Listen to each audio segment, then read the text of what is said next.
Parang nakikinita ko na ang mga itsura nila nang sabihin mo sa kanilang umalis na sa tinitirahan nila. Grabe nga po yung pamumutla nila. Kung nakita nyo lang talaga ng harapan, baka dun palang matawa na kayo. Nagmamakaawa rin na bigyan pa sila ng palugit. Ayaw kasing magbayad sa tamang oras eh. Tama lang sa kanila ang mapalaya sa kanilang tinitirahan. Tiniyak nyo ba na wala ni isang gamit nila ang natira doon? Opo ma, ipinadlock din ang buong bahay at may iniwan akong magbabantay. Ay, ang galing mo talaga, anak. Maaasahan ka na sa lahat ng oras. Gusto ko po kasi na ipagmalaki nyo ako. Mula pa noon, lagi na kitang ipinagmamalaki.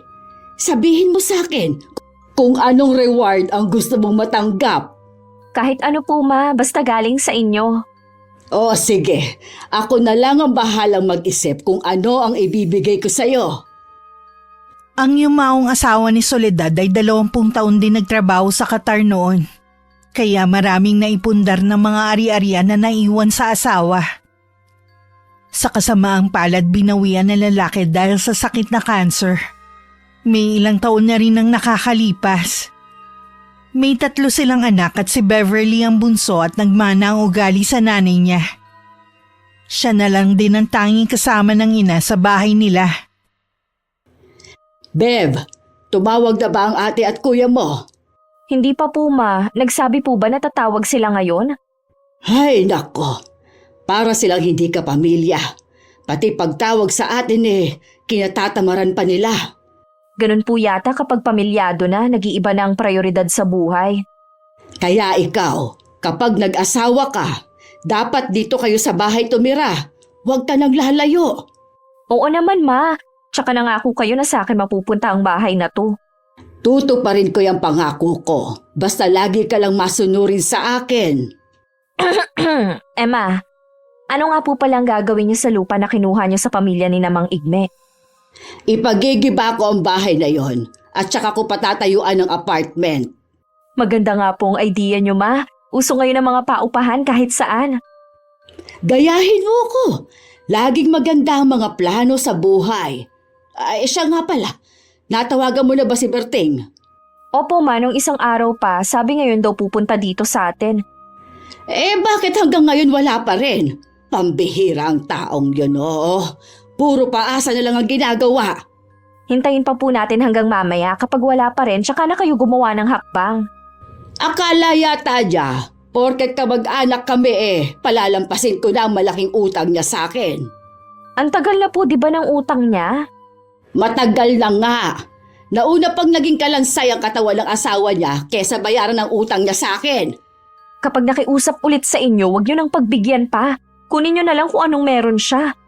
Yan na nga ang problema Wala naman akong mahahatak sa kanya na kahit ano.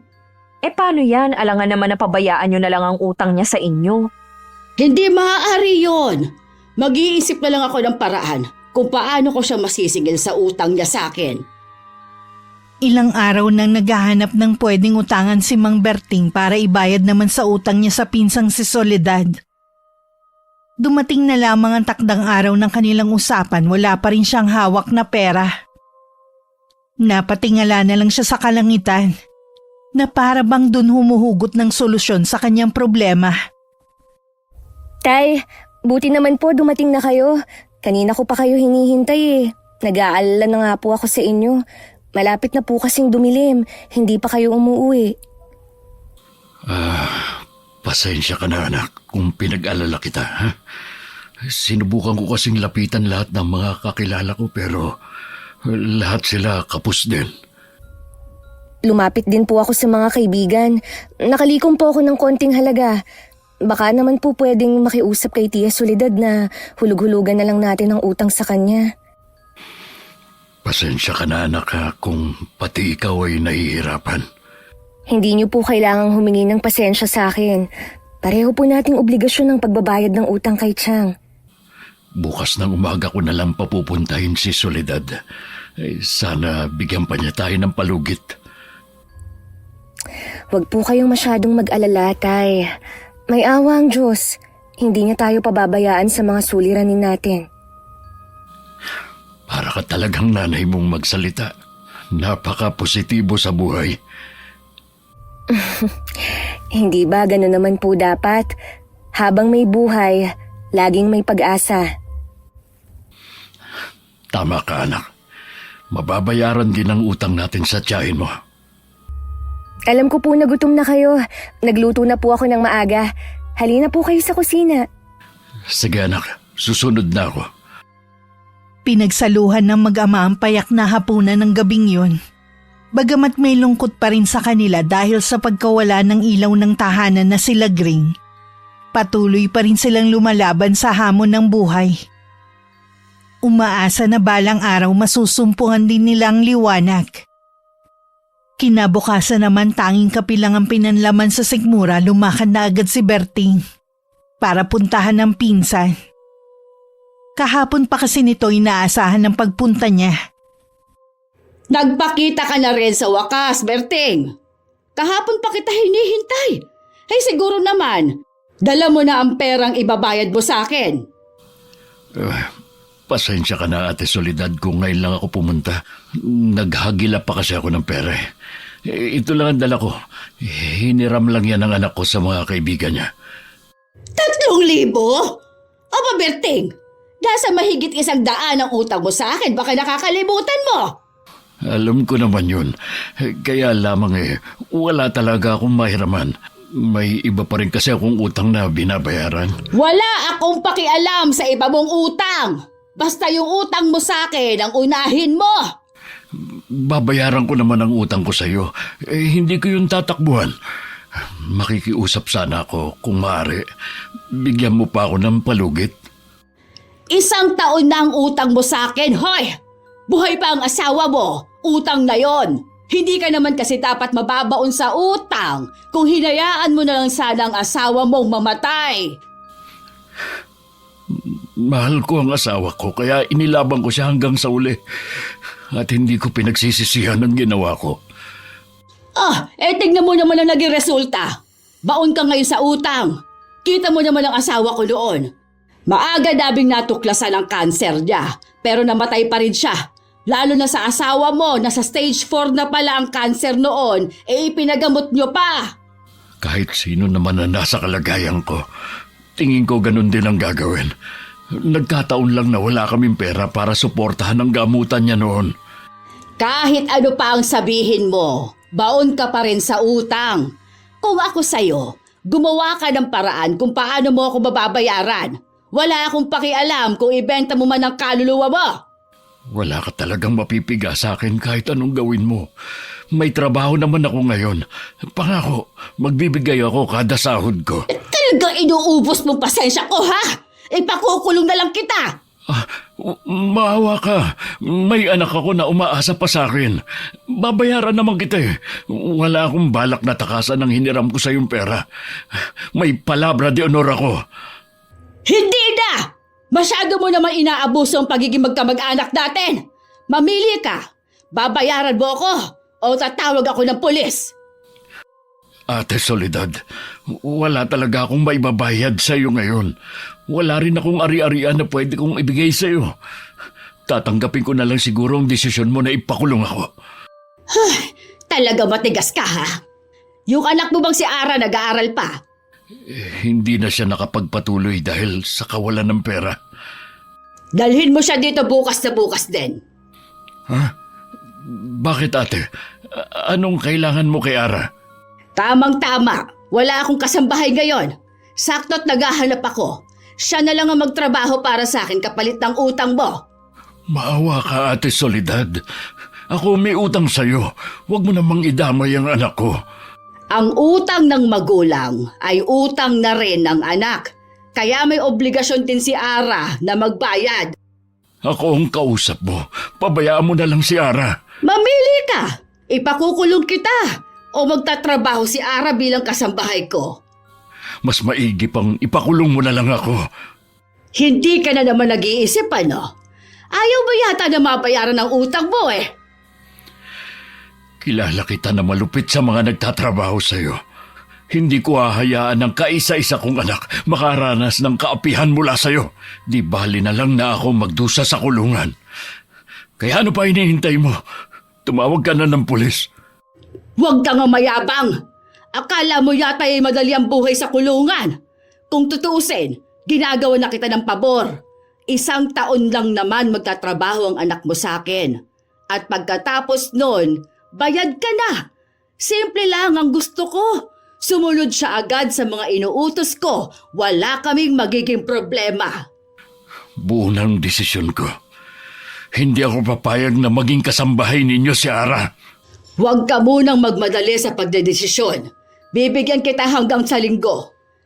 May 3 araw ka para pag-isipan at sabihin sa anak mo ang alok ko.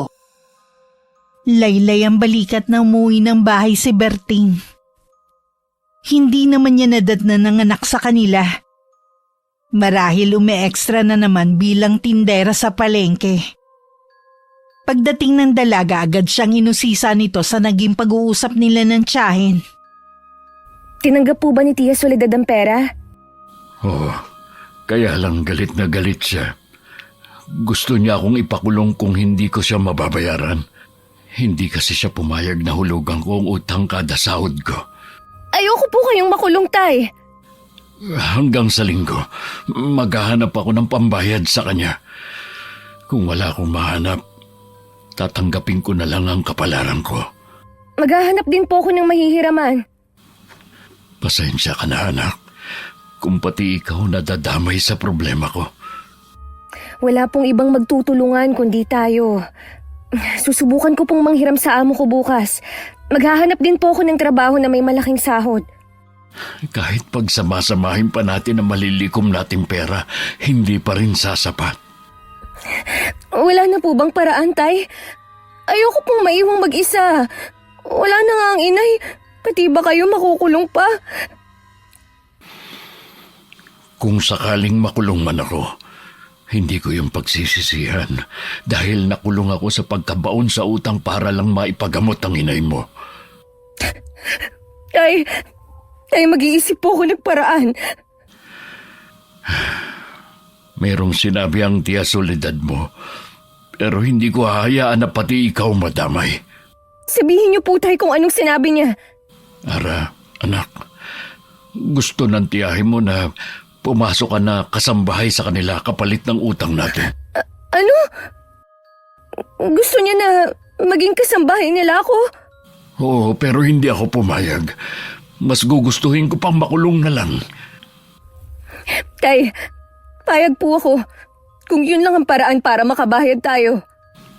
Anak, alam mong malupit sila sa lahat na nagtatrabaho sa kanila. Ayoko maranasan mong pagmamalupit nila. Mas nanaisin ko pang makulong na lang kaysa saktan kanila. Hindi naman po siguro nila gagawin yun kung lahat ng inuutos nila gagawin ko. Tsaka po kamag-anak natin sila. Hindi nila magagawa na saktan ako.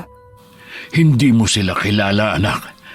Kaya nga walang tumatagal na kasambahay sa mag-inang yun eh. Hindi naman po siguro ako habang buhay na maninilbihan sa kanila. Mas gusto ko na rin na magtiis kesa makulong kayo. Huwag mo namang hilingin sa akin to, anak. Hindi ko kakayanin na makita kang nahihirapan ng dahil sa akin. Susubukan ko po ang trabaho. Kung hindi po sila masiyahan, sigurado po nasisisantihin nila ako. Sige na po, Tay. Pumayag na kayo. Ako na lang po ang ipambayad niyo sa utang natin kay Tia Soledad. Matiim lamang na tinitigan ni Berting ang anak. Bago marahan na tumalikod at naglakad palayo. Naguguluhan siya kung papayagan ba niya ang dalaga kung ito mismo ang nakikiusap. Lalong bumigat ang pakiramdam niya dahil pakiwari niya. Mas lalo siyang nawalan ng silbi bilang ama. Ilang araw nang napapansin ni Ara ang ama na malalim ang iniisip. Minsan nagigisnan niya sa hating gabi na nakatingin sa kawalan. Habang nakatayo sa tapat ng bintana. Alam niyang naguguluhan ng ama sa kanilang sitwasyon. Kailangan niya lang tong kumbinsihin para matapos na ang problema nila. Bukas na po ang deadline sa atin ni Tia Soledad. Hihintayin ko na lang sila ng mga pulis dito sa bahay. Tay, maiiwasan naman po natin na makulong kayo. Kung papayag ako sa kagustuhan ni Chang. Meron pa naman tayo hanggang bukas. Lalabas ako ngayon para manghiram ng pera sa kakilala ko. Huwag na po kayong mag-aksaya ng oras, Tay. Alam naman po natin na wala nang magpapahiram sa inyo. Ito na lang po ang paraan para hindi kayo makulong. Anak, mahirap kasing maging kasambahay. Ayoko na balang araw pagsisihan ko na pinayagan kita. Nakikiusap po ko sa inyo, Tay. Halang-alang kay nanay. Mabilis lang po ang panahon. Hindi natin namamalayan. Bayad na tayo sa utang natin. Hindi mo pa rin maiaalis sa akin ang labis na mag-alala sa'yo. Papayag naman po siguro si Chang na dalawin niyo ko ron. Sinasabi ko na sa'yo, mahirap maging kasambahay. Hindi mo naman sineseryoso ang sinasabi ko eh. May mga kakilala po ako na namamasukan bilang kasambahay. Yung iba nga po mas bata pa sa akin eh. Nakakaya naman po ang trabaho. Sige na po, Tay. Pumayag na kayo. Pero anak, iba ang ugali ng pinsan kong si Soledad. Mapang-api ang mag-inang yun. Kaya ko pong tiisin, Tay, lahat ng sasabihin nila. Huwag lang po kayong makulong. Mas hindi ko po kakayanin yun. Napakabait mo talaga, anak. Sana balang araw, masuklian ko ang gagawin mong pagsasakripisyo. Payag na po ba kayo, Tay? Oo, pero sisikapin ko makahanap ng pera para hindi mo na kailangan magtagal pa dun. Sisipagan ko po ang trabaho ko para matuwa sa akin ang Chang. Basta mag-iingat ka dun. Kapag hindi mo kaya ang trabaho, umuwi ka kagad dito. Opo, Tay. Huwag na po kayong malungkot. Hindi mo maiaalis sa akin ng malungkot at mag-alala. Nalulungkot din po ako dahil magkakahiwalay tayo. Dadalawin ko na lang po kayo kapag day off ko. Isipin niyo na lang po na para ito kay nanay.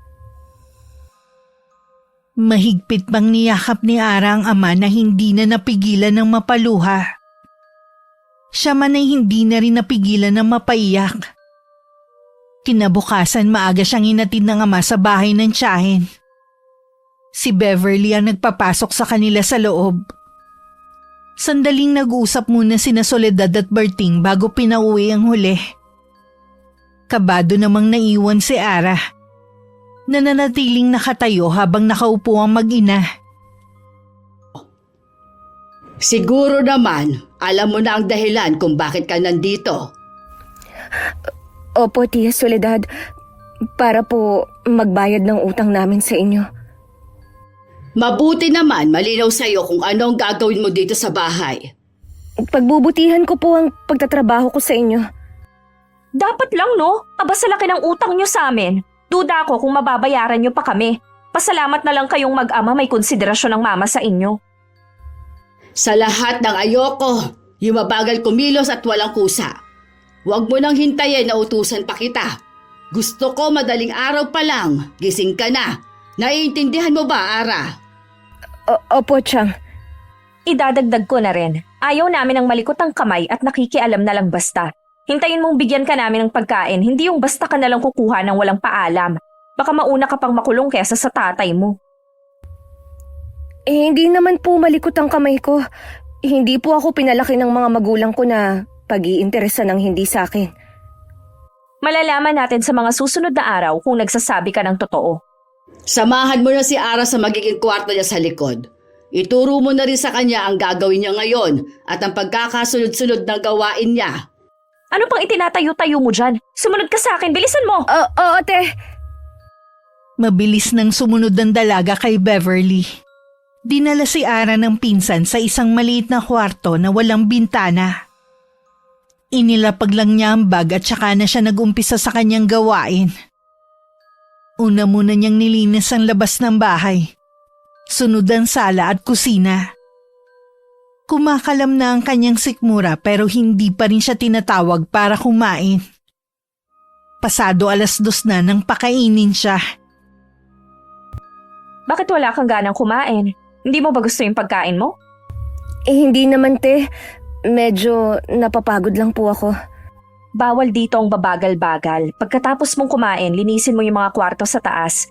Mamayang gabi bago ka matulog, plansyahin mo yung mga damit namin ng mama. Opo, Ate Beverly. Siya nga pala, kapag may bisita dito sa bahay, huwag ka magpapakita ha. Doon ka lang sa kusina. Malilintikan ka sa amin ng mama kapag hindi ka sumunod. Bakit hindi ako pwedeng makita ng mga bisita nyo? Nagtanong ka pa talaga? Sino ba amo mo dito ha? Kayo po ni Chang. Yun naman pala kapag meron kaming sinabi o inutos ni mama, sumunod ka na lang. Dapat wala nang tanong-tanong. Pasensya na, te. Nagtataka lang naman ako eh. Kung gusto mong mabayaran niyo ang utang niyo, ayusin mong pagsisilbi mo sa amin. Oras na hindi matuwa si mama, baka palayasin ka niya at ipakulong ang itay mo. Huwag, ate. Maawa kayo kay Itay. Aayusin ko ang trabaho ko sa inyo. Huwag nyo lang ipakulong ang itay ko. Bilisan mo na lang kumain, marami ka pang gagawin. Hindi sa lahat ng oras kailangan kong bantayan ang trabaho mo. May iba rin akong dapat gawin. Napakakupad! Kaning lamig ang kinakain ni Ara. Matigas na rin yun kaya nahihirapan siyang nguyain. Ganon din ang pritong isda. Dahil sa nakikitang pagkainip sa mukha ng pinsan, tinapos na niya ang pagkain. At saka sumunod sa kanya. Pasado 7:00 na nang matapos siya sa paglilinis sa taas. Kumain lang siya ng hapunan saka naman hinarap ang pamamalansya. Dahil sa matinding pagod, tanghali na nagising ang dalaga. Ara! Bumangon ka dyan!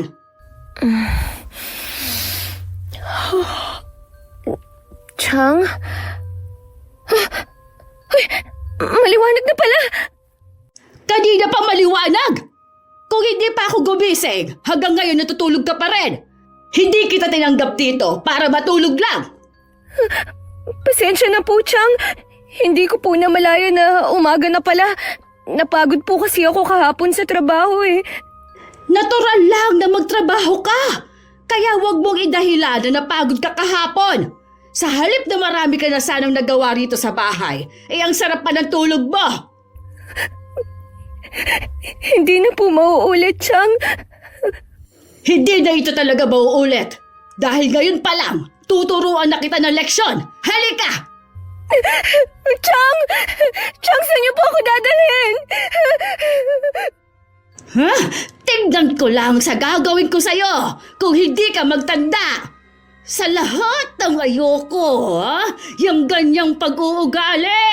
Chang, ano pong gagawin natin dito? Bakit may kadena ng aso? Ikakadena kita bilang parusa ko sa'yo. Isang araw ka pala dito, may sungay ka na agad.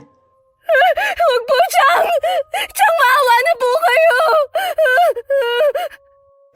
Huwag ka nang pumalag. Dahil kung hindi, ang itay mo magbabayad. Huwag niyo naman po gawin sa akin to, Chang! Kadugo niyo po ako! Wala akong pakialam. Kasambahay ka lang namin dito. Kaya matuto kang sumunod. Hayan!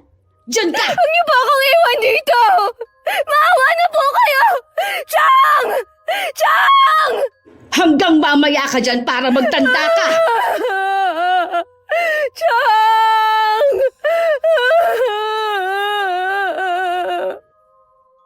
Naiwang nakakadena na nakabaon sa lupa ang isang paa ni Ara. Kahit anong iyak at tawag niya, hindi na bumalik ang tiyahin. Naupo na lang siya at sumandal sa pader. Tahimik lang siya na nagdasal sa isip na sana makaalis na siya ron. Hindi pa po ba natin pakakawalan si Ara? Tanghali na kasi at mainit na sa kinaroroonan niya. Sigurado na nagugutom na siya ngayon. Mamaya na lang bago tayo umalis para may bantay dito sa bahay. Sa totoo lang ma, maayos siyang maglinis at mamlansya kumpara sa mga nauna sa kanya na nagtrabaho dito. Kaya tama lang ang desisyon ko na siyang maging kapalit sa utang ng tatay niya. Matagal din natin siyang mapapakinabangan. Ma, seryoso po ba kayo na hindi niyo nasisingilin ng tatay niya? Aba, malaki ang 100,000 ah. Sino naman ang may sabi sa'yo na basta ko nalang kakalimutan ang utang nilang mag-ama? Hanggat nabubuhay ako, mananatili ang utang nila sa akin. Akala ko talaga ganun yun na lang babaliwalain yun eh. Para namang hindi mo kilala. Akala ko kasi dahil kamag-anak naman natin sila, mas magiging mabait kayo. Wala akong itinuturing na kapamilya, kundi kayong mga anak ko lang. Kahit hindi na ako naaalalang dalawin ng mga kapatid mo. Nakausap ko po pala kagabi si ate.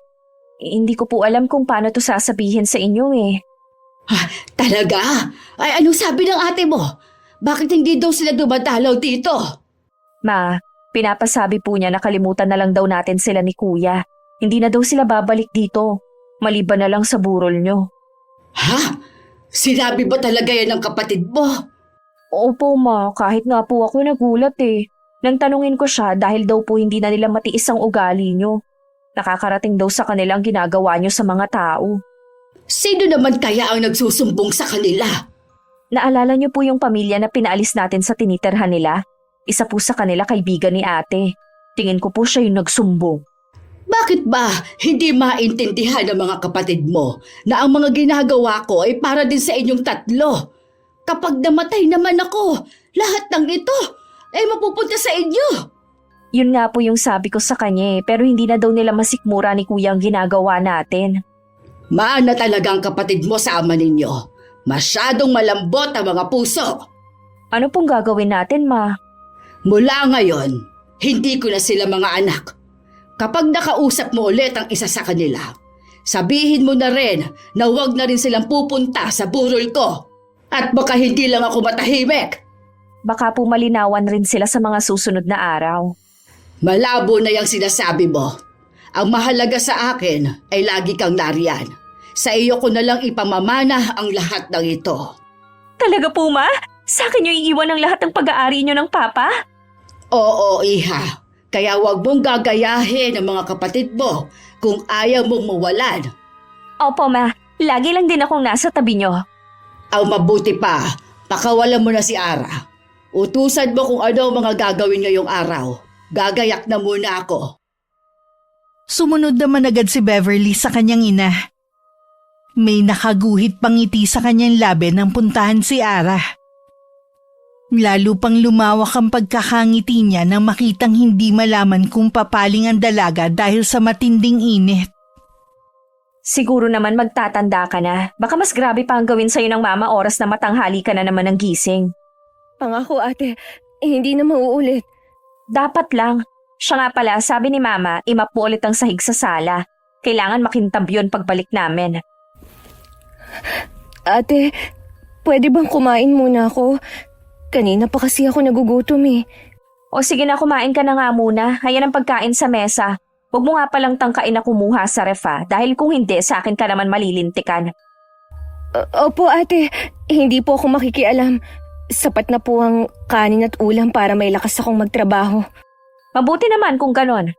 Pati pala yung kwarto ko, linisan mo na rin at palitan ng kobre kama. Gusto ko pag uwi ko malinis na ha. Opo te. Bilisan mo nang kumain dyan at paalis pa kami ng mama. Ate, kagabi pa po itong kanin at ulam na ito. Panis na po kasi. Ano pinagsasabi mo dyan? Pwede pa yan no? Huwag ka mag-aksaya ng pagkain, isa pa yan sa ikinagagalit ni mama. Panis na po talaga. Kahit aso hindi na ito makakain eh. Bahala ka na kung ayaw mong kainin yan, hindi ka na pwedeng kumuha ng ibang pagkain. Maawa ka na, te. Gutom na ako. Wala na akong lakas para magtrabaho. Sige, lakasan mo pa pag-iyak mo. Oras na marinig ka ni mama, parurusahan ka ulit nun. Gusto mo ba? Ayoko, te. Nakikiusap naman po ko sa inyo eh. Kahit konting pagkain lang. May lumang tinapay pa sa cabinet. Yun na lang ang kainin mo kung ayaw mo yung pagkain sa harapan mo. Huwag mo lang ipapakita kay mama. Salamat, te. Basta yung inuutos ko sa'yo ha, huwag mong kalilimutan. Narinig ng dalawa ang pagtawag ni Soledad sa anak. Naulinigan pa ni Ara na aalis na ang mag-ina. Mabilis na rin siyang iniwan ni Beverly sa kusina. Nang masigurong wala na ang mag-ina, agad kinuha ng dalaga ang tinapay na tinutukoy ng pinsan. Kahit matigas na at may amag na ang ilang parte, pinagtiyagaan yun ng dalaga. Lumipas ang isang buwan na puro pang-aapi na lang ang nararanasan. Bumigay na rin ang katawan ni Ara. Ano pong gagawin natin, ma? Bantayan mo lang siya at kapag nagising, painumin mo ng gamot. Bakit ako kailangan magbantay sa kanya? Sino gusto mo magbantay sa kanya? Ako? Ayoko pong mapuyat sa kakabantay sa kanya. Napakahina naman pala ng resistensya ng babaeng yan. Dito pa talaga nagkasakit. Baka po humina ang katawan niya dahil kulang sa kain. Ang bigat po ng trabaho niya dito sa bahay. Kung yun lang ang budget para sa pagkain niya, ay alam nga namang makisalo siya sa atin. Baka mamaya makarating kay Tio Berting ang nangyayari sa anak niya. Malalaman lang niya kung sasabihin mo. Siyempre hindi po no, ayoko nga na mabaliktad. Baka mamaya makulong tayo. Ang layo na agad ng itinakbo ng isip mo. Hindi naman tayo makukulong ng dahil lang sa nagkasakit ng babaeng niya sa poder natin. Pero ma, pwede niyang palabasin na kaya siya nagkasakit dahil sa ginagawa natin sa kanya. Kailangang hindi makalabas ang babaeng yan dito sa bahay. Hindi po natin siya maaaring itago habang buhay. Paano kung bigla na lang sumulpot dito sa bahay si Tio Berting? Ako ang bahalang humarap sa kanya. Basta, tignan-tignan mo muna si Ara. Kainis naman, may lakad pa naman kami ng mga kaibigan ko. Ngayon lang naman Tsaka ka na lang gumanti sa babaeng yan. Pahirapan mo lalo sa trabaho dito sa bahay. Sige na nga po, baka bukas magaling na siya. Uy Ara, bilisan mong gumaling, ang dami mo pang gagawin. Maiwan na muna kita riyan. May gagawin lang ako. Dahil may sakit si Ara, walang nagawa si Soledad kundi siya muna ang gumawa sa kusina. Habang abala sa ginagawa, may nag-doorbell sa gate nila. Kunot naman ang noo na lumabas siya ng bahay para tingnan kung sino ang tao. Berting! Ay, anong ginagawa mo dito? Nandito ako para dalawin si Ara. 1 buwan na kasi siyang hindi umuwi.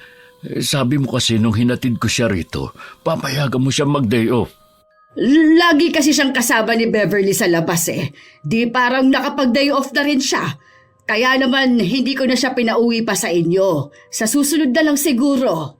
Pwede ko ba makita si Ara? Hindi maaari. Marami siyang ginagawa ngayon. Kahit sandali lang, Ate Soledad. Namimiss ko na kasi ang anak ko Oras ng trabaho ngayon. Sa lahat ng ayoko, yung titigil sa ginagawa. Sa pag-uwi na lang niya kayo magkita. Bakit ba ayaw mong ipakita sa akin ang anak ko?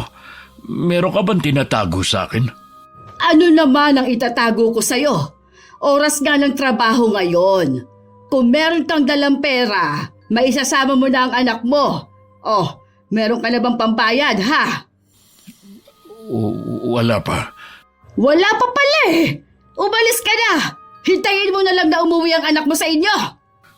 Nakikiusap naman ako sa iyo, Ate Soledad. Kahit ilang minuto lang. Payagan mo na akong makita si Ara. Hindi ka ba talaga nakakaintindi, ha? Hindi nga sabi pwede! Ara! Ara, anak! Ang tatay mo to, anak! At talaga bang ginagalit mo ako, ha? Tatawag na ako ng pulis kung hindi ka pa aalis! Alam ko na meron kang tinatago. Ilabas mo ang anak ko! Kahit maghapon ka pang magsisisigaw dyan, hindi lalabas si Ara! Oras na malaman ko na may ginawa kang masama sa anak ko. Patawarin ako ng Diyos. Baka kung anong magawa ko sa'yo. Naalimpungatan naman ng mga oras na yun si Ara dahil sa naririnig na ingay sa labas. Sigurado siyang boses yun ng tatay niya at tinatawag siya. Akmang tatayo siya mula sa pagkakahiga nang pigilan siya ni Beverly. Saan ka pupunta? Hindi ka pa pwedeng tumayo. Ate, tinatawag ako ni tatay. Kailangan ko lang lumabas. Hindi nga pwede. Gusto mo bang mapagalitan ni mama? Hindi ka pwedeng makita ng tatay mo na ganyan ang itsura. Ate, parang awa mo na Palabasin mo na ako dito. Gusto kong makita ang itay. Sinabi na ngang hindi pwede Diyan ka lang. Itay! Itay, nandito po ako! Tulungan mo ako! Gusto ko lang umuwi, Itay! Kahit magsisigaw ka, hindi ka maririnig ng tatay mo. Ang mabuti pa, inumin mo na tong gamot para gumaling ka na. Ayoko! Hindi ko iinumin yan! Gusto ko na umuwi! Anong ayaw mo? Ayaw mo bang gumaling, ha? Akala mo yata kung hindi ka gagaling, hindi ka nagagawa dito sa bahay. Pwes hindi mo kilala ang mama ko. Mas malala ang gagawin niya sa'yo kung hindi ka susunod. Gusto ko nang makasama ang tatay ko. Hindi ko na kaya ang ginagawa niyo sa akin. Kapag umuwi ka, ipapakulong ni mama ang tatay mo. Gusto mo ba yon, ha? Babayaran naman namin kayo eh. Akala mo yata barya lang ang utang nyo sa amin. Mahigit 100,000 ang utang nyo. Hindi pa kasama ang tubo sa loob ng 1 taon. Ano? Wala naman sa usapan na may tubo, di ba? Ang alam lang ni Itay, ang babayaran niya yung inutang lang niya. Anong akala nyo? Basta na lang maglalabas ng pera si mama? Kaya ikaw, habang buhay ka ng maninilbihan dito sa amin, kami ang magsasabi kung kailan ka makakauwi sa tatay mo. Ate, para mo ng awa. Pauwiin mo na ako. Wala akong magagawa sa kapalaran mo. Ang nanay mong sisihin mo sa nangyayari sa inyo. Siyang nagsadlak sa inyo sa ganitong sitwasyon. Sana hinayaan nyo na lang siya mamatay noon kesa namumroblema kayo sa utang. Mahal namin si Inay. Kaya lahat ginawa namin para lang madugtungan ang buhay niya. Kung mahal din kayo ng nanay nyo, hindi niya hahayaan na mahirapan kayo. Tama na. Hindi ko hahayaan na pagsalitaan mo ng hindi maganda si Inay. Nananahimik na siya sa kabilang buhay. Tahimik na nga siya sa kabilang buhay. Samantalang kayo dito sa lupa ng tatay mo ang hindi matahimik. Palang araw, malalampasan din namin to ng Itay. 2 araw lang nagpahinga si Ara. Kahit nanghihina pa, gumawa na siya sa bahay ng tiyahin. Ilang beses din bumalik ang kanyang ama pero hindi sila pinayagan ni Soledad na magkita. Dahil sa kakaisip sa anak, parang wala sa sarili sa trabaho si Berting na naging dahilan para siya maaksidente. Isang kamag-anak nilang tumulong sa kanya. Sa kabila na nakarating naman kay Soledad ang nangyaring aksidente, hindi pa rin yun ipinaalam kay Ara. Chang, baka pwede niyo akong payagang mag-day off ngayon. Gusto ko na po kasing makita si Itay eh. Napanaginipan ko po kasi siya. Tinatawag niya po ako. Baka po may nangyari sa kanya. Ang OA mo naman, parang panaginip lang. Hindi mo ba alam, kabaliktaran ng panaginip? Kung tinatawag ka ng ama mo sa panaginip, ang totoo niyan, pinabayaan ka niya. Hindi po totoo yan. Mahal ako ni Itay. Hindi niya magagawa na pabayaan ako. Eh bakit hindi na siya pumupunta dito? Ibig lang sabihin nun, wala na siyang pakialam sa'yo. Payagan niyo na po ako na makauwi. Aalamin ko lang po kung anong nangyari sa tatay ko. Baka nakakalimutan mo, may mga plato at baso kang nabasag dahil sa kapabayaan mo. Dahil doon, wala ka munang day off. Maawa na po kayo, Chang. Payagan niyo na ako kahit 1 araw lang. Babalik din po ko agad. Huwag mong painitin ang ulo ko, Ara! Bumalik ka na sa kusina! Tapusin mo lang ginagawa mo! Huwag mo akong daanin sa iyak! Luluhod po ako sa harapan niyo. Kung kinakailangan, payagan niyo lang po ko. Oh, tumayo ka nga dyan! Sabi ko sa kusina ka! Aray ko, Chang! Tama na ba? Masasaktan ka talaga kung hindi ka titigil! Mas matindi pa ang gagawin ko sa'yo! Ha? Sa lahat ng naging kasambahay ko, ikaw ang pinakamatigas ng ulo! Gusto ko lang pag makita kita. Talaga bang hindi ka titigil? Ano pong nangyayari dito? Bakit niyo po sinasabunutan si Ara? Ano na naman bang ginawa mong babae ka, ha? Bakit ginalit mo na naman ang mama?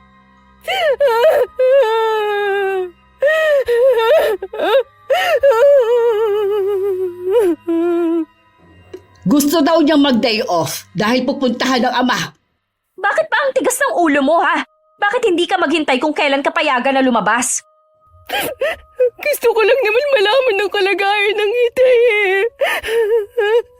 Ako na ang nagsasabi sa'yo, nasa mabuting lagay ang itay mo. Nagtatrabaho siya ngayon para makaipon ng pambayad sa amin. Matagal na kaming hindi nagkikita ni Itay.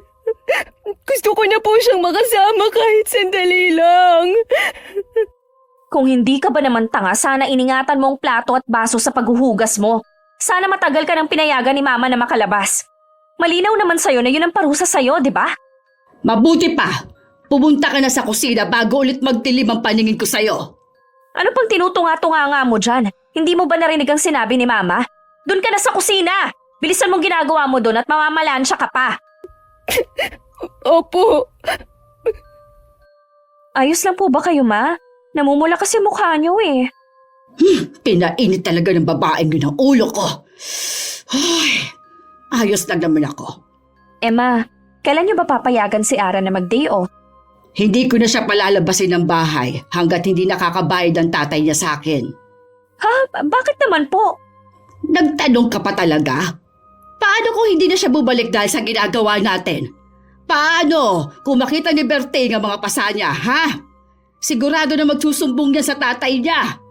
Kaya naman po natin lusutan ang sasabihin niya kung sakaling ireklamo na tayo. Ang dami na nating nalusutan na reklamo sa mga dati nating kasambahay. Baka maubos na ang swerte natin. Kailangan natin magtira. Kaya ikaw, bantayan mo siya. Baka makatakas. Sa taas ng bakod natin, hindi po yan makakatakas. Mabuti na rin yung nag-iingat. Mula nang hindi payagan si Ara ng tiyahin na dumalaw sa ama, wala na siyang tigil sa pag-iyak tuwing gabi. Laging laman ng isip niya ang ama.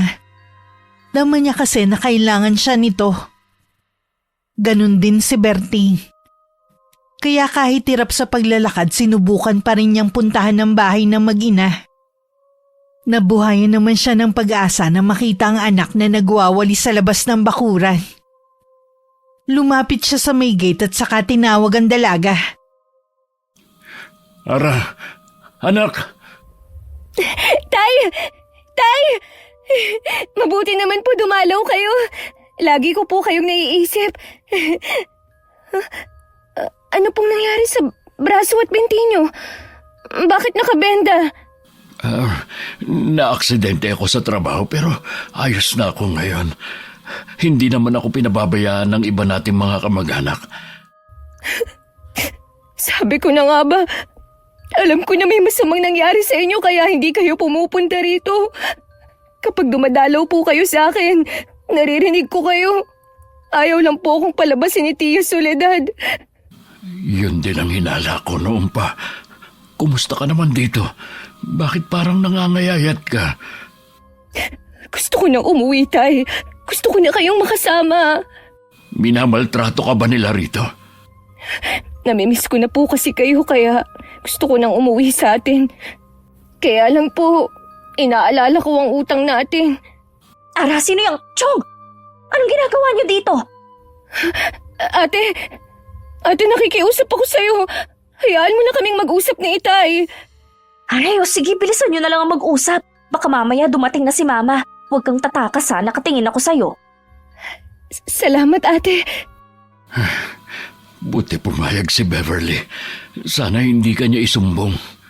Sa tingin ko hindi siya magsusumbong. Pati kasi siya mananagot kay Tia Soledad. Gusto mo na bang umalis dito, anak? Magtitiis pa po ako, Tay. Naisip ko kasi bigla na kapag umalis ako rito, ipakukulong talaga kayo ni Tia Soledad. Ganon din po. Magkakahiwalay pa rin tayo. Kaya dito na lang po muna ako. Hindi ako tumitigil sa paghahanap ng paraan kung paano ko mababayaran ang utang natin kay Ate Soledad. Lagi akong humihiling ng himala sa langit. Naniniwala po ako na walang imposible sa dasal. Huwag lang kayong magsasawa sa pagtawag sa kanya. Oo, anak. Alang-alang sa'yo. Hindi ako mawawalan ng pag-asa. Ara, tumawag na si Mama, pauwi na siya ngayon. Umalis na kayo, Chong. Sige na po, Tay. Umalis na kayo. Baka abutan pa kayo ng tiya. Mag-iingat po kayo, ha? Gumagawa na ng paraan ng Itay, ha? Hintayin mo lang at kukunin kita rito. Tinanaw pa ni Ara ang ama habang paika-ikang naglakad palayo. Ilang sandali pa hinila na siya ni Beverly papasok ng bahay. Habang daan naman malalim ang iniisip ni Berting. Kaya hindi na niya namalayan ang pagsunod sa kanya ng matandang babae na may itim na telang nakatakip sa kanyang mukha. Ilang minuto pa lang siyang nakakapasok sa loob ng bahay nang may kumatok. Sa pag-aakalang kapitbahay niya yun, agad niyang pinagbuksan. Parang binuhusan ng malamig na tubig ang lalaki na makilalang matandang babae sa labas. Bakit parang nakakita ka ng multo, Bertie? Akala mo ba hindi ko kayo matutunto nila, Gring?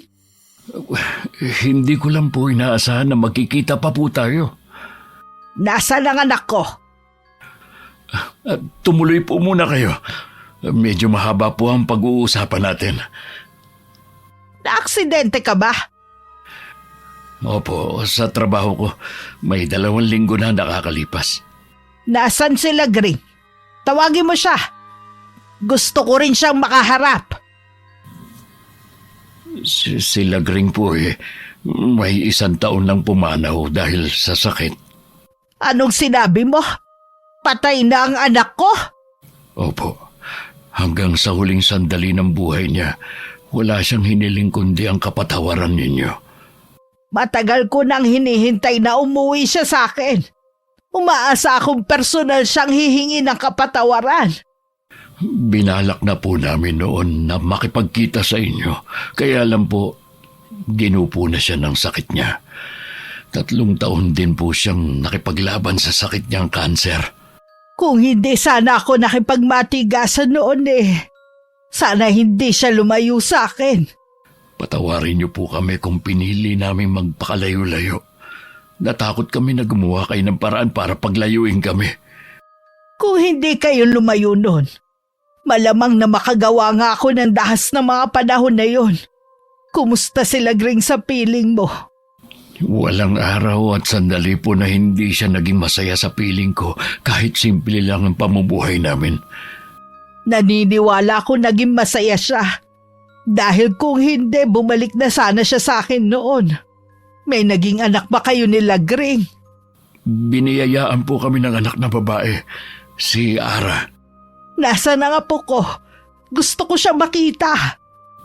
Wala po siya rito ngayon. Kasalukuyan po siyang namamasukan bilang kasambahay sa pinsan ko. Ilang taon na ba ang apo ko? Bakit hinayaan mo siya magtrabaho na? 20 anyos na po siya. Napakabata pa pala niya. Dapat nag-aaral pa siya ngayon. Mula po kasing magkasakit ang nanay niya, hindi na siya nakapagpatuloy ng pag-aaral. Nabaon po kami sa utang kaya kinailangan niya muna magtrabaho sa pinsan ko. Huwag mong sabihin na ipinambayad mo sa utang mo ang apo ko. Maniwala po kayo, hindi ko gusto na gawin ni Ara yun. Kaya lang talagang pinagbantaan ako ng pinsan ko na ipakukulong oras na hindi makabayad sa utang ko. Kaya napilitan na ang anak ko na mamasukan bilang kasambahay. Gumagawa naman po ako ng paraan kung kani-kanino na po ako lumapit. Maayos ba ang lagay ng apo ko sa bahay ng pinsan mo? Dinalaw ko po siya kanina. Palagay ko po hindi maayos ang lagay niya. Kunin mo ang anak mo doon. Bakit tinahayaan mo lang? Gusto ko pong magpakulong na lang pero ayaw ni Ara. Mas gugustuhin pa daw niya na magtiis doon kesa makulong ako at magkahiwalay kami. Nasisiguro kung mabait ang apo ko. Mana sa kanyang ina. Hindi lang po siya mabait. Namana din niya ang kagandahan ng nanay niya. Hindi ba taga rito ka? Bakit wala ka yatang magawa sa pinsan mo? Maimpluwensya ang pinsan ko dahil nakapangasawa ng may kaya sa buhay. Ganun ba? Yun ba ang dahilan kaya kinakayan-kayanan lang kayo ng taong yun? Nay, saan po kayo pupunta? Nakalimutan mo na yata kung sino ako, Bertie. Hintayin mo na lang ang pagbabalik ko. Mababayaran mo na rin ang utang sa pinsan mo. Parang nauupos na kandila na napabalik muli sa pagkakaupo si Bertie. Hindi niya alam kung matutuwa ba siya sa biglang pagsulpot ng biyanan sa buhay nila mag-ama. Pero ang tanging makakatulong sa kanila ay ang matandang babae. Nang mga oras na yun, abala naman sa pamamalansya si Ara nang pumasok si Beverly. Isama mo na rin daw to sa paplansyahin mo, sabi ng mama. Oo, ate. Ay, siya nga pala. Salamat kanina. Huwag ka nga maingay. Baka marinig ka ng mama, ang talas pa naman ng pandinig nun. Pasensya na, te. Sumunod ka na lang at iwasan mong makagawa ng kapalpakan kung ayaw mong tumagal ang paninilbihan mo sa amin. Oo, te. Mag-iingat na ako para hindi na ako makabasag ng gamit. Mabuti naman. Bilisan mo na dyan para makakain ka na. Bili ni mama, hindi ka pwedeng kumain hanggat hindi pa tapos sa mga gawain mo. Tumango na lang si Ara sa kanyang pinsan. Binilisan na lang niya ang kanyang ginagawa para makakain na siya. Kanina pa kasi kumakalam ang sikmura niya. Hinihintay naman ni Soledad ang anak niya na inutusan lang niyang dalhin ng mga damit sa kanyang pamangkin. Natagalan ka ata. Pinagsabihan ko pa po kasi si Ara, bumabagal na naman ang kilos niya eh. Maano talaga siya sa nanay niya. Ganyan din kumilos sila Green. Masyadong mahinhin kumilos. Kung hindi siguro namatay si Tia Lagring, hindi mababaon ang mag-ama sa utang. Oo nga pala ma, taga saan nga pala si Tia Lagring? Bakit tong libing niya ni isang kamag-anak ay walang pumunta? Sa pagkakaalam ko, taga malayong probinsya sila Green at itinanan lang ng tiyuhin mo. Baka nga hindi na ipinaalam ni Berting sa pamilya ng asawa ang pagkamatay nito eh. Naisip ko lang bakit hindi lumapit si Tio Berting sa pamilya ng asawa niya para humingi ng tulong.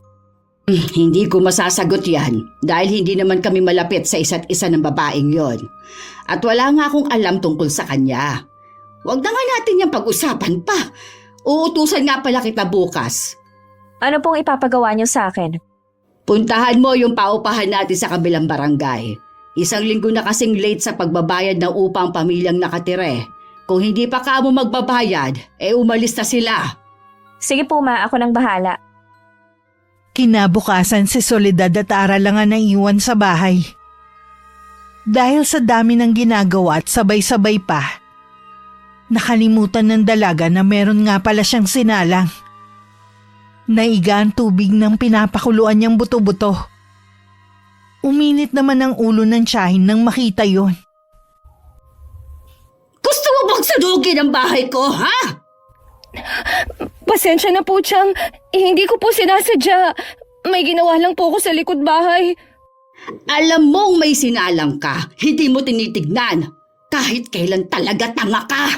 Katulad ka rin ng nanay mo. Huwag niyo na pong idamay ang inay. Nananahimik na siya sa kabilang buhay. Aba, pinagtataasan mo ako ng boses, ha? Baka nakakalimutan mo kung ano ka lang dito. Hindi ko po nakakalimutan.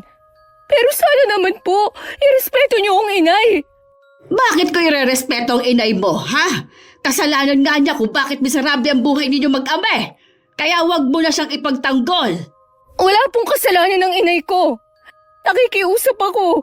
Huwag niyo nang hilahin lagi ang pangalan niya. Sino ka para utusan ako, ha? Halika nga rito. Aray! Bitiwan niyo po ang braso ko! Sa gagawin ko sa'yo, ha? Tignan ko lang kung hindi ka magtino. Saan niyo po ba ako dadalhin? Sinabi ng bitiwan niyo ako! Ba't nilalabanan mo na talaga ako, ha? Kahit mga anak ko, hindi lumalaban sa akin. Sumusobra na po kasi kayo! Hindi na makatao ang ginagawa niyo sa akin! Hindi pa man nakakatapos magsalita si Ara na hawakan na ng tiyahin ng kanyang ulo. At makailang beses inuntog sa pader. Nawalan ng malay ang dalaga at nabuwal sa sahig. Tsaka lang natauhan si Soledad nang makita na may dugong umaago sa ulo ng pamangkin. Napatay ko yata siya. Ara! Ara, gumising ka, iha. Hindi ko naman sinasadya. Pinipilit ni Soledad na gisingin ng dalaga sa pamamagitan ng pagyugyug sa balikat. Pero hindi pa rin nagigising. Inilagay niya ang daliri niya sa tapat ng ilong ni Ara Nakahinga siya ng maluwag nang malaman na humihinga pa. Naalala niyang tawagan ng anak na si Beverly. Beverly, anak. Umuwi ka na ngayon din. May nangyari kasi dito sa bahay. Pagdating mo na lang dito, tsaka ko ipaliliwanag. Bilisan mo na lang, ha? Huwag ka nang dumaan kung saan. Naging kainip-inip ang bawat sandali. Nang sa wakas dumating na si Beverly, sinama siya ng ina sa kwarto ni Ara. Doon nadatnan niya ang pinsan na walang malay. May natuyo pang mansya ng dugo sa kanyang damit. Anong nangyari kay Ara? Patay na ba siya? Nagdilim kasi ang paningin ko nang sumagot-sagot siya sa akin eh. Kaya nauntog ko siya sa pader. Dalhin na natin siya sa ospital, baka dito pa siya mamatay. Hindi maaari.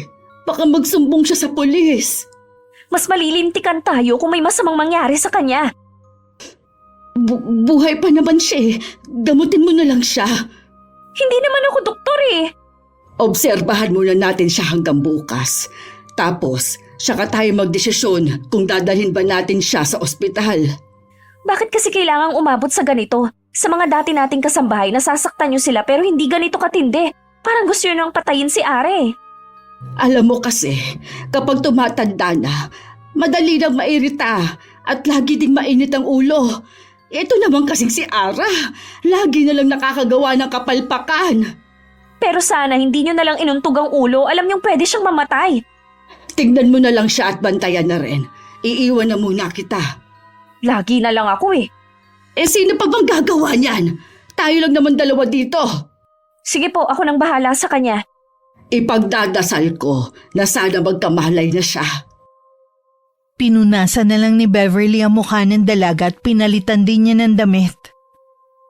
Habang hinihintay itong magkamalay, tumawag naman ng kapatid niya. Lalo lang nadagdagan ng bigat sa dibdib niya nang marinig ang mga sinabi ng nasa kabilang linya. Tulala lang siyang nakatingin sa kawalan. Kaya hindi niya namalayan ang paggising ni Ara. Ate, Mabuti naman gising ka na. Anong masakit sa'yo? ang ulo ko po. Nahihilo din ako. Inumin mo muna tong gamot para mawala ang sakit ng ulo mo.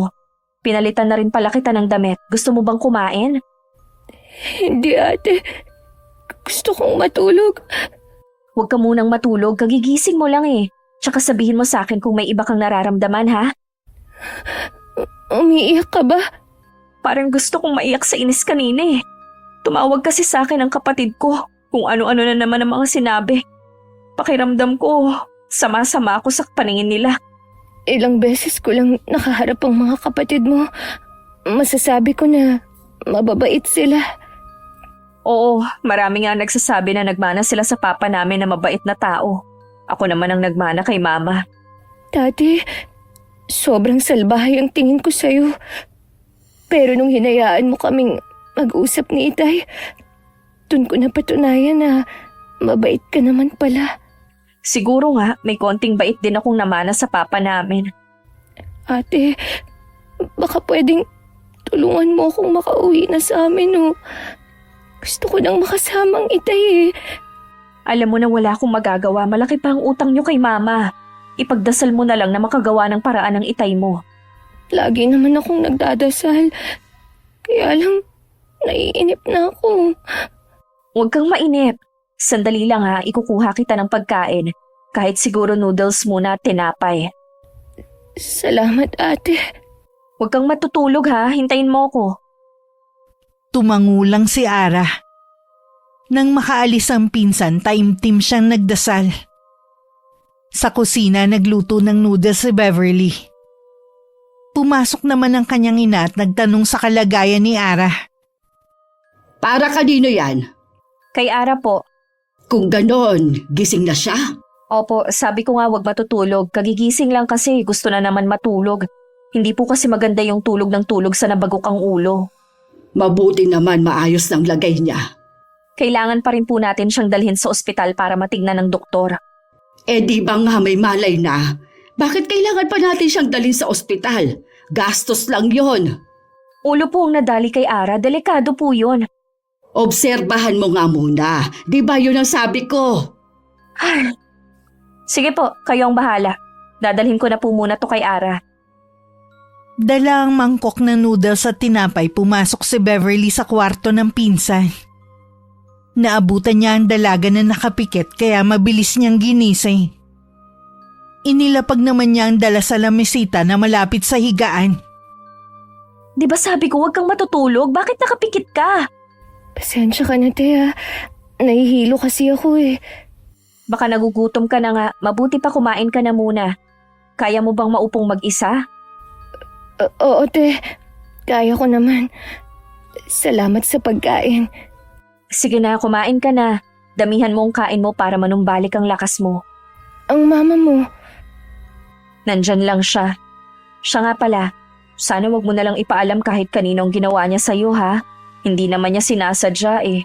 Aalagaan naman kita habang hindi mo kaya para makabawi sa'yo. hindi niyo ba ako dadalhin sa ospital? Ayaw ni mama eh, obserbahan ka na lang daw muna. Sige na, unahin mo muna ang pagkain mo, mamaya na tayo mag-usap. Habang kumakain si Ara, iginala naman niya ang paningin sa kabuuan ng silid na yun. Noon lang niya napansin na walang hangin na pumapasok sa loob dahil walang bintana. Lihim na lang siyang nailing at pilit nilalabanan ng paglambot ng puso. Dahil balak niya dun matulog sa silid ng pinsan, kinuha niya sa kwarto ang electric fan. Maya-maya ang gising niya para tingnan ang kalagayan ni Ara. Kinabukasan parang lutang ang kanyang pakiramdam. Kumusta ang pasyente mo? Tulog pa po siya hanggang ngayon. Wala akong tulog sa kakabantay sa kanya. Buong gabi kasi siya na nilalagnat. Napainom mo ba siya ng gamot? Paracetamol lang po, dinadaing niya na masakit ang ulo niya. Normal lang siguro na sumakit ang ulo niya. Kapag po nagising siya mamaya, dadalhin ko na po siya sa ospital. Natatakot po ako sa pwedeng mangyari. Kung ayaw niyo pong sumama, bahala po kayo. Saan ka naman kukuha ng pampa-ospital sa babaeng yon? Huwag po kayong mag-alala, sarili kong pera ang gagamitin ko. Gagastos ka para sa babaeng yon? Pera lang naman po yun, pero buhay ang maisasalba ko. Nag-iinarte lang ang babaeng yon. Ikaw naman lumalambot na ang puso. Natatakot lang po ako na makulong. Baka yung pagbabanta nyo kay Tio Berting sa atin mangyari. Tinatakot mo lang ang sarili mo. Kayo po ba hindi natatakot sa ginawa ninyo? Hindi ko naman sinasadya ang nangyari. At isa pa, tayo lang ang nakakaalam. Kaya nga ayokong dalhin mo sa ospital ang babaeng yan. Baka doon siya magsumbong. Kinausap ko na po siya na kung maaari wala siyang pagsasabihan na kahit sino. Sa tingin mo kaya susunod siya, ha? Malay naman po natin. Alam naman niya na malaki ang utang nila sa atin eh. Sana nga, itikom niya ang kanyang bibig. Ako na lang po muna magluluto ng almusal natin. Ako naman ang bahala sa tanghalian. Samantala sa bahay ni Berting, hindi siya makapaniwalang may hawak na siyang perang pambayad sa pinsan.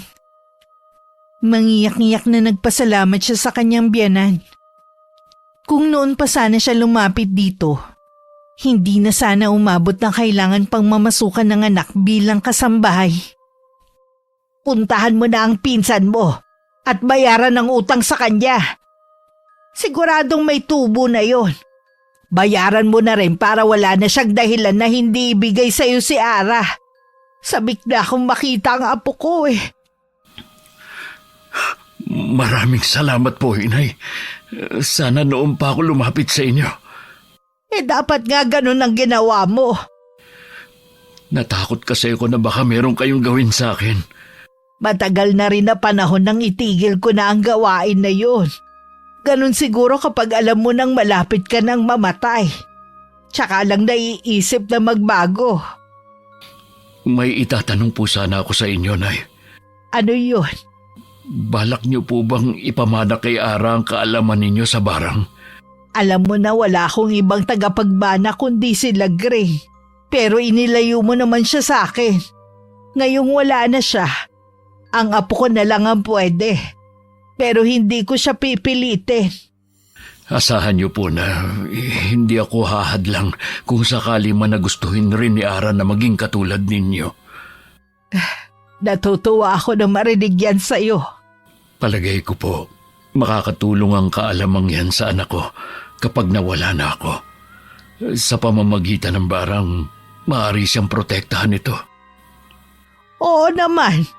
Basta sa tamang paraan lang niya gagamitin. Aalis na po muna ako. Susunduin ko na ngayon si Ara. Siguradong matutuwa siya na makilala kayo. Walang pagsidla ng sayang nararamdaman ni Berting habang papunta sa bahay ng pinsan. Pagdating sa may gate, matagal pa bago may nagbukas. Si Soledad mismo ang nagpapasok sa kanya. Nandito ako para sunduin ang anak ko. Bakit? May pambayad ka na ba sa utang mo?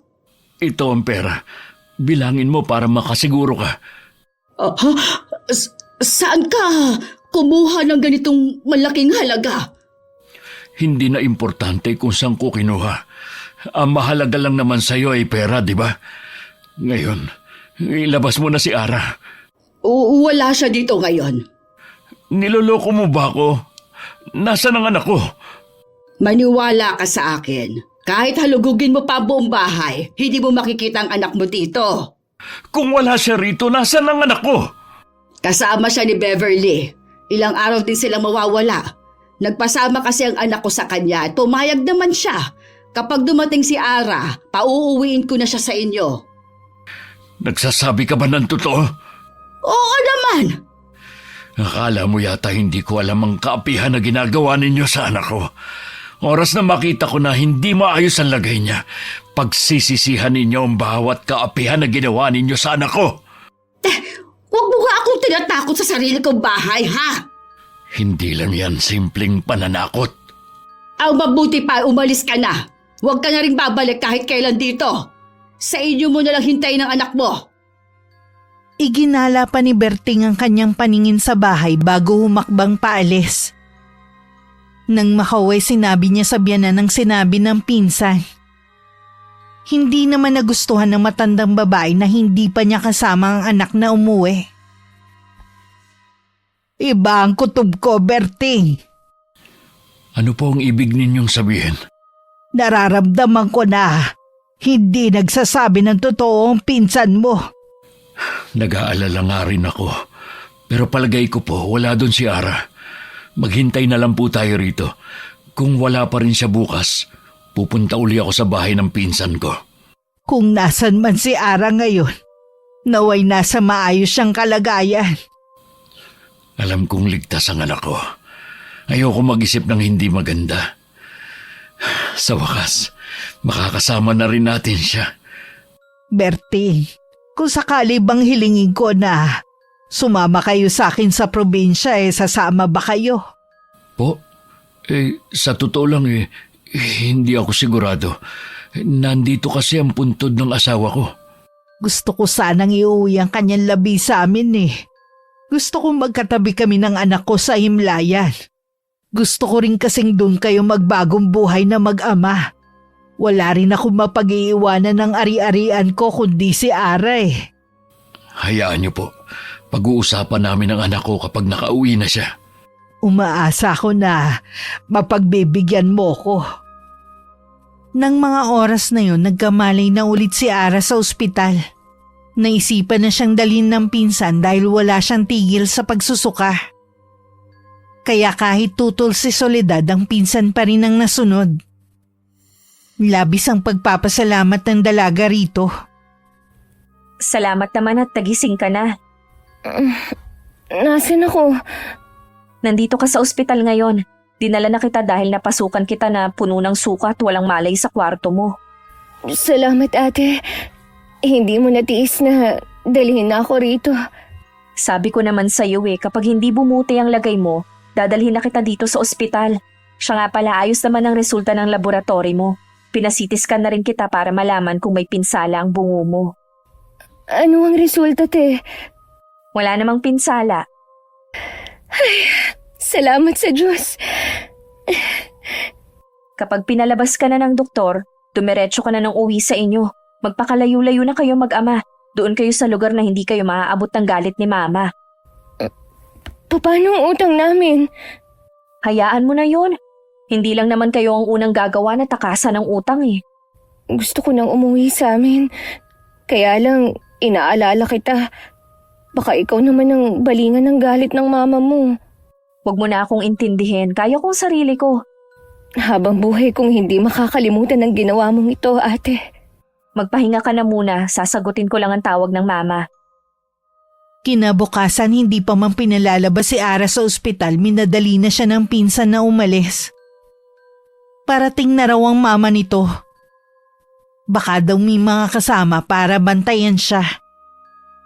Kaya kahit nangihina pa, tumakas na siya sa ospital.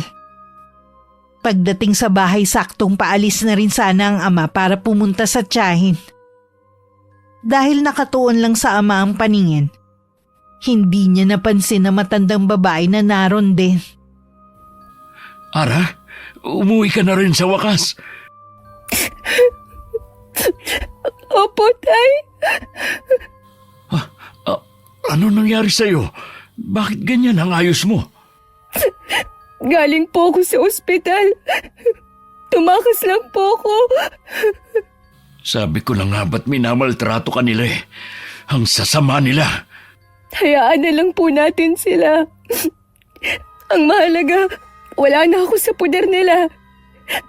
Kailangan po nating magtago para hindi tayo mahanap ng tiyang. Hindi na kailangan, anak. Binayaran ko na kay Ate Soledad ang utang natin kahapon. Talaga po? Saan po kayo kumuha ng pera? Sa kanya, anak. Siyang tumulong sa atin. Sino po siya, tay? Ako ang Lola Remy mo, iha. Ang nanay ng nanay mo. Akala ko wala na akong lola. Meron, apo. Nandito pa ako. Pwede ba kitang yakapin? Sabik na akong makita ka eh. Sayang nga lang, hindi ko na inabot ang inay mo. Si Lola Remy na mismo ang lumapit sa dalaga at mahigpit na niyakap ang apo habang umiiyak. Hindi na rin napigilan ni Ara ang mapaiyak. Pakiramdam niya kasi ang kanyang inang yumayakap sa kanya. Hindi pa rin po ako makapaniwala na may lola pala ako. Sa nakikita ko sa iyo hindi naging madali ang naging buhay mo sa pamilyang yun. Hindi nga po. Ilang beses kong tinangkang umuwi na lang pero ayoko pong makulong si Ita eh. May mga tao talaga na malupit sa kapwa nila. Lalo't alam nilang walang kalaban-laban. Huwag kang mag-alala. Magbabayad sila ng mahal sa ginawa nila sa'yo. Ang gusto ko na lang po, mamuhay ng tahimik. Ipaubaya na lang po natin sa Diyos ang nangyari sa akin. Minsan, iha, kailangan din natin turuan ng leksyon ng mga taong mapag-api para hindi na pamarisan ng iba. Ano pong ibig niyong sabihin? Ang mabuti pa, anak, sa kwarto ka na muna. Alam kong pagod ka at masama pa rin ang pakiramdam. Magpahinga ka na muna. Sige po, tay. Lola, mamaya na lang po tayo mag-usap. Sige, apo. Nay, alam ko po ang pinaplano ninyo. Huwag niyo na sanang ituloy. Hindi mo ko mapipigilan sa gagawin ko. Akala ko ba matagal ng panahon na hindi kayo nambabarang? Matagal na nga. Pero handa kong ibalik dahil sa kaapihan na dinanas ng apo ko. Nagagalit din po ako sa nangyari sa anak ko. Pero mas gusto kong hindi na lang gumanti. Ibahin mo ko. Hindi ako papayag na merong mga agrabyado sa pamilya ko habang nabubuhay ako. Itaga mo yan sa bato. Alam ni Berting na hindi niya mapipigilan ng biyanan. Sa kabila ng pang-api na naranasan nila mag-ama kay Soledad, naroon pa rin ang takot niya na gumanti sa kanila. Nakakaramdam din siya ng awa sa mag-ina. Batid niya kasi kung gaano kabagsik ang biyanan. Pinuntahan na lang niya ang anak sa kwarto nito. Kumusta ang pakiramdam mo? Nahihilo pa rin po ako dahil sa pagkakabagok ng ulo ko sa pader. Hindi ko naahayaan na muli kang saktan ng kahit sino. Dahil po kay Ate Beverly kaya ako nakaalis sa ospital. Siya din kasi ang nagdala sa akin doon at nag-alaga. May kabutihan din pala si Beverly. Pwede po na nadadala lang siya ng kanyang ina. Siguro nga. Tay, bakit ngayon lang po nagpakita si Lola Remy? Bakit wala siya sa burol ni inay? Hindi niya kasi alam kung saan tayo hahanapin. Meron kasi kaming hindi sinabi ng inay mo. Galit sa akin ang lola mo dati dahil tinanang ko lang ang inay mo. Pero ngayon, ayos na kami ng lola mo. Mabuti naman po. Sigurado na matutuwa nito ang inay kahit saan man siya naroon. Walang hinangad noon ang inay mo, kundi ang mapatawad kami ng lola mo. Sige na, matulog ka na muna. Babantayan na lang kita. Nun lang ulit na panatag si Ara. Kaya naman nang ipikit niya ang mga mata ay agad siyang nakatulog. Hindi naman umalis sa tabi niya si Berting. Minasdan lang niya ang mahimbing na pagtulog ng anak. Sa likod ng isip niya, alam niyang gumagawa na ng orasyon ng biyanan para makaganti sa mag-ina. Nang mga sandaling yon, nagtatalo naman ang mag-ina. Dahil nagpaalam si Beverly na dun muna sa kapatid niya. Bakit ngayon mo pa naisip na umalis? Matagal na po akong iniimbita ni ate na doon muna ako sa kanya. Nararamdaman ko na nagbago ka na. Galit ka ba sa akin? Kahit kailan, hindi po ako magagalit sa inyo. Alam niyo yan. Alam ko na hindi ako naging mabuting ina. Pero mahal kita, anak. Alam ko po na mahal niyo kaming tatlo. Pwede bang palipasin mo muna ng ilang araw bago ka umalis? Bukas na po ako aalis. Pasensya na, ma. Ay, alam ko na may kinalaman si Ara sa bigla mong pagbabago. Siguro kung ano-ano ang sinabi niya sa'yo. Ikaw naman, nakinig ka sa kanya. Duda na nga ba ako kung talagang tumakas siya eh? Hindi na po mahalaga kung nakatakas siya. Nabayaran na rin po nila ang utang sa atin. Yun naman po mahalaga sa inyo eh. Pera. Pareho lang naman tayo. Pera lang ang mahalaga. Magpahinga na lang po tayo, ma. Maaga pa kasi ako bukas. Pwede ka bang sa kwarto ko na matulog? Gusto lang kitang makatabi sa huling araw mo dito sa bahay. Oo naman po. Walang kamalay-malay ang mag-ina sa trahedyang parating sa kanila. Kinabukasan, hinatid pa sa labas ng gate ni Soledad ang anak, kung saan naghihintay ang taxi na sasakyan. Mahigpit pa niyang niyakap ang anak bago sumakay ng taxi. Ngunit kapapasok lang nito sa loob nang dumating ang humaharurot na truck at binangga ang sasakyan. Naisugod naman sa ospital si Beverly at ang driver. Pero kalaunan binawian ng buhay ang driver. Nag-aagaw buhay naman ng dalaga. Anak, lumaban ka! Huwag kang susuko! Tinawagan ko na mga kapatid mo. Parating na sila. Sinong matandang iyon? Tayo lang ang narito. Walang matanda. Nandyan siya. Meron siyang sinasabi na magbabayad tayo sa kaapihan na dinanas ni Ara. Dala ng aksidente kaya kung ano-anong nakikita mo at sinasabi.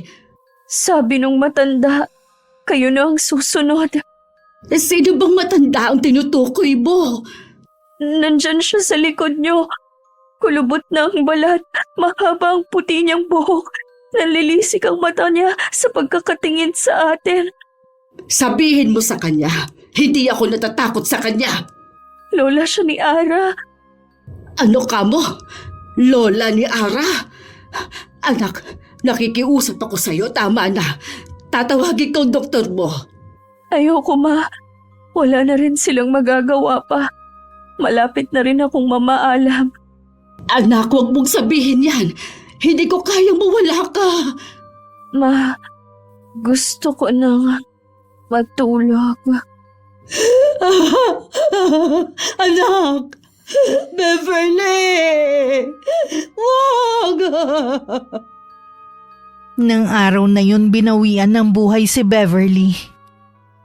Habang yakap ni Soledad ang anak, nagulat siya dahil may lumabas na napakaraming ipis sa bibig nito. Hindi kaya barang ang ikinamatay ng anak ko? Sino ang may gawa nito sa'yo, anak? Dumating na ang dalawa pang anak ni Soledad. Labis din ang kanilang pagdadalamhati sa pagkamatay ng bunso nilang kapatid. Nagpaalam lang siya sandali sa kanila na may pupuntahan.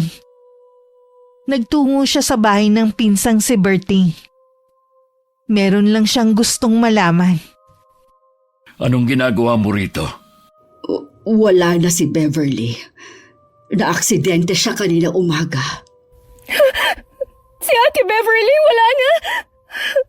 Bakit ang bilis naman ng pangyayari? Ikinalulungkot ko ang nangyari. Nasaan ang lola mo, Ara? Paano mong nakilala si Lola Remy? Kung ganon, totoong may lola ka. Alam mo bang habang naghihingalo ang anak ko, wala siyang bukang bibig kundi ang lola mo? Parang alam na ng anak ko ang katapusan niya. Nang mamatay siya, maraming ipis ang lumabas sa bibig niya. Doon ko napagtanto na binarang ang anak ko. Ang pinagbibintangan niyo ay ang lola ko? Wala po kayong ebidensya sa sinasabi niyo. Sigurado ako na mambabarang ang lola mo. Mabuti pa umalis ka na. Wala na kaming utang sa inyo kaya wala ka ng karapatan na tumapak sa bahay namin. Huwag kang mag-alala, aalis din ako. Gusto ko lang kumpirmahin na tama ako. Nasaan nga pala ang matandang yon? Umuwi na sa probinsya ang biyanan ko. Nakikiusap po ako na umalis na kayo, Chang. Huwag mo nang hintayin na kalad ka rin pa kita palabas. Oo na! Aalis na ako! Tinanaw pa ng mag-ama sa may bintana ang pag-alis ni Soledad. Pero hindi pa man nakakalayo ang babae nang bigla siyang nangisay. At nagpaikot-ikot na parang trumpo bago bumulagta sa lupa. Nasaksihan ng mag-ama at ilan nilang kapitbahay kung paano pinasok ng napakaraming ipis ang loob ng kanyang katawan. Tay, si Chang! Wala na tayong magagawa pa. Wala na siya. Halos sabay lang silang namatay ni Ate Beverly. Sumalangit daw ang kanilang mga kaluluwa. Ano bang klaseng kababalagan ang nangyaring to? Nakipaglibing sina Berting at Ara sa mag-ina. Kinalimutan na ni Ara ang hindi magagandang ginawa sa kanya ni Beverly. Ang tanging naiwan na lang na alaala ay ang kabutihan na ginawa nito sa kanya. Nalulungkot din siya dahil hindi na nabigyan ng pagkakataon ng pinsan na tuluyang magbago.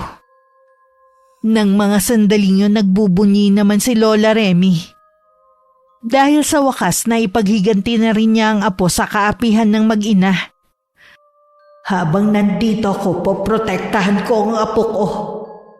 Walang pwedeng mang-api sa kanya.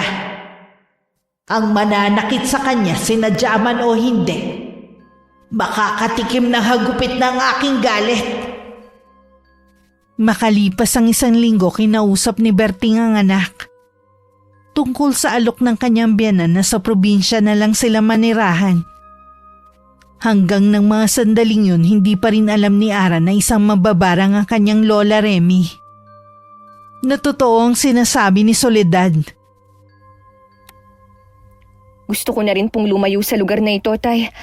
Kaya ayos lang sa akin kung gusto niyong sa probinsya na lang tayo ni Lola tumira. Kung ganun di uuwi na tayo sa probinsya ng nanay mo. Siguradong magugustuhan mo doon. Excited na po ako na marating ang lugar kung saan lumaki ang inay. Ihanda mo na mga gamit mo. Sa 1 linggo na tayo aalis. Mamimiss ko ang lugar na ito. Marami din kasing alaala na naiwan dito ang inay mo. Ganon din po ako. Pero mas matutuwa ang inay kung titira na tayo sa probinsya niya. Kapag naroon ka na, pwede mo nang ipagpatuloy ang pag-aaral mo. Hindi ko pala nasabi sa'yo na may kaya sa buhay ang Lola Remy mo. Sa'yo niya iiwan ang lahat ng ari-arian niya kapag namatay siya. Nung nasa puder po ako ni Chang, marami akong naisip, Tay. Minsan pala, ang pera ang nagiging dahilan para magbago ang tao at maging masama. Totoo yan, anak. Kaya wag mong hahayaan na baguhin ka ng pera. Lagi mong tatandaan ang mga pangaral namin ng inay mo. Opo, Tay. Tuluyan nang nanirahan ng mag-ama sa probinsya ni Lola Remy. Bumalik na rin sa pag-aaral si Ara, habang ang kanyang amang si Berting kasalukuyang nagtatrabaho sa pabrika ng mga papel. Hanggang ng mga sandaling yon, hindi pa rin alam ng dalaga na isang mambabarang ang kanyang lola. Sa katauhan din ng matandang babae, nagkaroon muli ng pangalawang ina si Ara. Wakas,